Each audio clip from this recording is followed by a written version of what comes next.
APK ilovalar tekin dasturmi yoki raqamli tuzoq? Bugungi kunda ko'pchilik pullik o'yin yoki dasturlarning vizlom, ya'ni buzilgan variantlarini APK fayl ko'rinishida yuklashga odatlangan.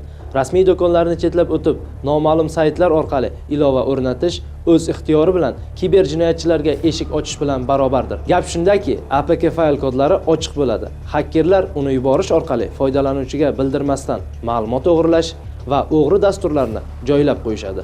Siz ilovani o'rnatgan zahotingiz u haqida ma'lumotlarga kirish huquqini so'raydi.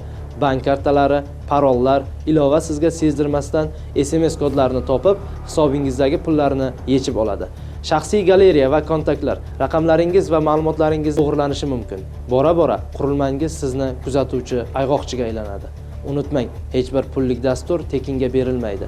Agar siz tekinga foydalanayotgan bo'lsangiz, demak to'lovni pullaringiz yoki shaxsiy ma'lumotlaringiz bilan amalga oshirmoqdasiz. Raqamli olamdagi xavfsizlik qoidalariga befarq bo'lmang. Zarur ilovalarni faqat rasmiy manbalar orqali yuklab oling.